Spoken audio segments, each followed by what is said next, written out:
My sponsor Rock Bottom is currently running a special deal. Head on over to rockbottomcoins.com and use code Zirksee at checkout for a 30% off your order.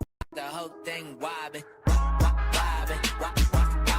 When I come around, got the whole thing wobbin'. What's going on, guys? It's Zirksee coming at you today with another YouTube video. And today, I want to talk to you guys about something that could change the Madden 20 market forever. I think it's going to be absolutely crazy what this will do to the market, and I've just been thinking about this, and recently I had a discussion with someone over on Twitter, the KCJV, big shout out to him. He explained to me something about the rating stretch and how it's seriously going to change the way we build our teams, how it's going to affect the MUT market. I think it's absolutely incredible the way he explained to me, and I'm going to try my best to replicate that and tell you guys about it. Now, I will say this, they have not technically confirmed that the rating stretch will be in Madden 20 Ultimate Team. I'm almost positive that will be, though, so this is taken with a grain of salt. It's not confirmed it is going to be in the game just yet, but of course, we get the Madden Ultimate Team ratings on Monday, so just keep this in mind, and if it is in fact going to be the rating stretch in there, there's not going to be as many of the higher overall guys, it's going to be a lot more lower overall guys. This is going to change a ton.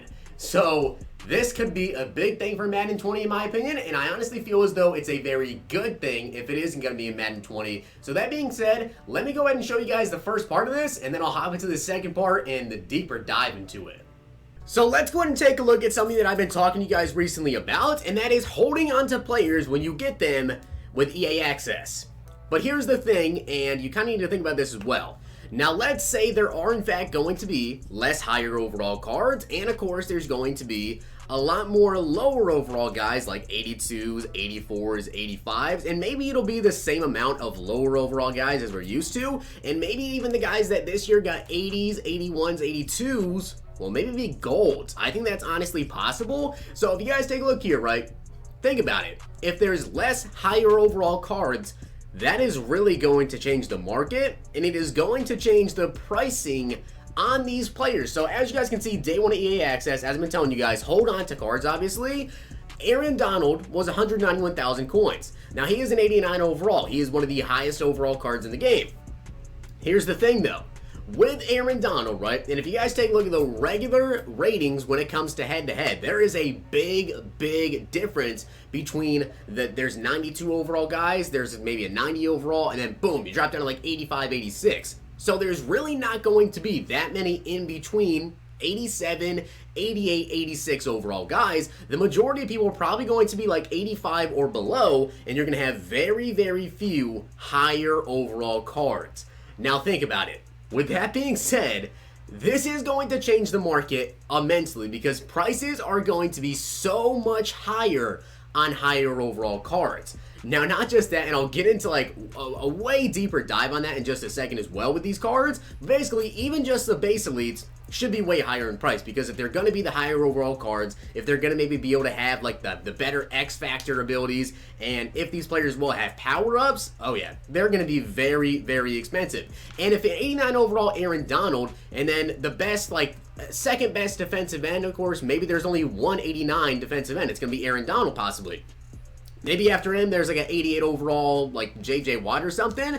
If that is the case, right, and then after that you have an 87, and then just a few 86s, few 85s, and then you get more players as you go down, all of these higher overall cards are going to be way more expensive right off the bat because they're going to play better, and there's way less of them. So that makes this like a big thing when it comes to building your team. So as you guys can see, Aaron Donald shot up to like 330k. Now, if there is in fact going to be this rating stretch in the game, I don't see how he's not way more than that. There's just no way, in my opinion, that base elites like this don't go for maybe 500k instead. So I think that this year, if you pull a base elite card and it's a high overall card, you probably hit the jackpot. Like, instead of just making 300k off a card like Aaron Donald next year, you might make even more, maybe 500,000 coins. Now also cards, of course, other cards, Jalen Ramsey started off at 300,000 coins and shot up to 400k or so. Now, I do believe that probably the most expensive cards in the game, and it makes sense to me off playing the beta, will probably be pass rushers, because pass rush is very needed in Madden 20, and in general, it's really good. So if it's already really good, and you get yourself an Aaron Donald, a Khalil Mack, a Von Miller, these guys can be crazy expensive. So Von Miller's basically this year was an 88. He started off at 215k and then shot up once the game came out to about 300k, right? I feel as though it's probably going to be a lot higher. A lot of these cards in general, I just feel like the prices are going to be a lot different, but that's just one aspect of this when it comes to players and the higher overall cards going for more. And if there's going to be the lower overall guys, a lot more 85s, a lot more 84s. They might be cheaper, but there's going to be a big difference between an 85 or an 89. So you're going to be able to notice the differences between just a few overall players. But that's not all with this. Now, this affects quite a bit as well with sets like flashbacks, heavyweights, and NFL veterans. As you guys can see, there is the 90 plus overall flashback you get, 90 plus overall heavyweight, and 88 plus veteran. Now, if they bring this up beginning of the year, right, and the base elites are 89s, and they're going to be super expensive because the lower overall base elites, there's way more and not as many highs. That's going to make the flashbacks, heavyweights, and veteran sets even more worth it because these players will hold their value longer and have higher overall cards and have better cards than even the base elite. So a 91 should play way better than an 89, and an 89 should play phenomenally better than an 85. So if that's how they want to do it. Also, of course, when it comes to sets like, of course, the Team of the Week set, this is going to make a difference as well, because now if you take a look here, right, let's say the preseason, they came out with 89 overall Tyreek Hill and 89 Terrell Suggs. Obviously, Tyreek Hill was amazing. Nobody really cared for Terrell Suggs that much. But now, these 89s will be really, really good 89s. And of course, take a look at the sets. These 84 Christian McCaffreys, these 83 overall players, all of them will be usable. If there's somebody out there, a no-name player, someone goes off and ends up getting an 83 and 84 overall card, that card's still going to be pretty usable because now, say this 83 overall, I'm trying to think, like Drew Lock or someone, right? 83 Drew Lock goes ahead and gets a Team of the Week cards in 83. Now, that Drew Lock is going to be way more valuable than maybe your favorite quarterback or my favorite quarterback. Say Dak gets like an 80 or something.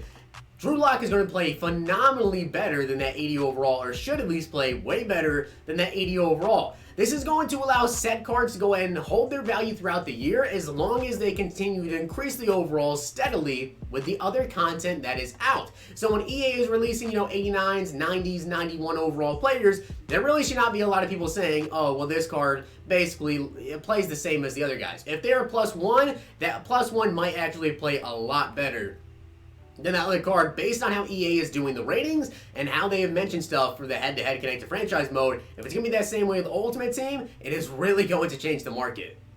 Now you might be wondering how that's going to change people's teams and the way they build their team. Well, it's actually pretty simple.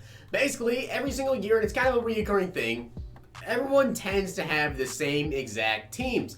Everybody has the Randy Mosses. Everyone has, the Mike Vick, the Barry Sanders.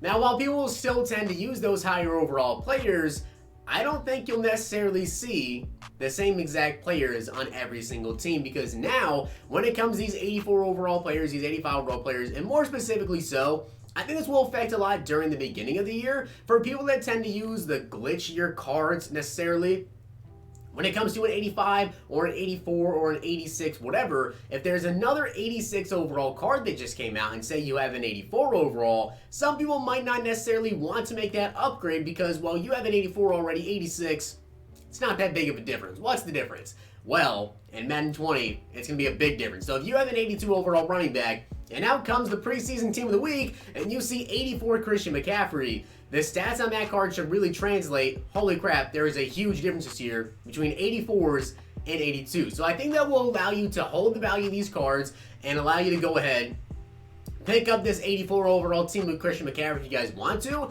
And I think we're going to see a lot of different lineups in Madden just because players are going to be a lot higher overalls. So there will be people like myself who, of course, will have one of the best teams in the game. And then there's going to be a lot more people that tend to have 84s, 85s in their team. But because there's going to be a lot more of those 84s, a lot more of those 85s, you will see a lot of different variations in what cards people are actually going to use. So I think that the market will hold its value longer this year, and as long as they don't come out of nowhere with like 99s and 97s, everything super, super quick, I think you guys will see the market's gonna be different. A lot of people will be using different teams, and in general, when it comes to the beginning of the game, I think it's very, very important that if you happen to get yourself an 89 overall card, an 87 and 88, you hold on to those cards because when the game actually drops, if you're playing with EA Access and you go ahead and get yourself an 89 Aaron Donald, you hold on to that card, especially if it's pass rusher, because I feel as though the higher overall cards are going to be insanely expensive. Now, I'm not talking 300K. I'm talking like 450, possibly even upwards of 500,000 coins, depending on what type of sets EA has in the game. Of course, you guys can see we had quite a few more 89 overalls and stuff this year. So when it came to the flashback sets, it came to the heavyweight sets. Yes, those sets did in fact give you, 90 overall flashbacks every single time you did them. But maybe because of the overall stretch they bring it to Ultimate Team, they will end up changing the flashbacks, the heavyweights, and the veterans if they bring those back, and maybe we'll just see 88 plus overall flashback players or 87 overall heavyweight plus players because they want to keep the value of these 89s higher. With that being said though, I hope you guys did enjoy the video, and if you did, smack the like button, subscribe, and comment. Figured I'd kind of throw this out to you guys, and I guess we will see on Monday what they actually do with the MUT ratings. I think they're probably going to do the same exact thing as I just mentioned, and I think it's going to be very, very good for the MUT market, holding value, allowing people to use other, lower overall cards, because a lot of players are going to be lower overall cards. You might want to pick up, Alvin Kamara. Maybe Kamara is only going to be like an 83 overall, and then out comes an 84 team of the week. So I think it's going to be really interesting. Going to allow you to spice up your team a bit and change your cards frequently based on what cards are actually coming out. With that being said though, hope you guys enjoyed. I'll see you guys next time.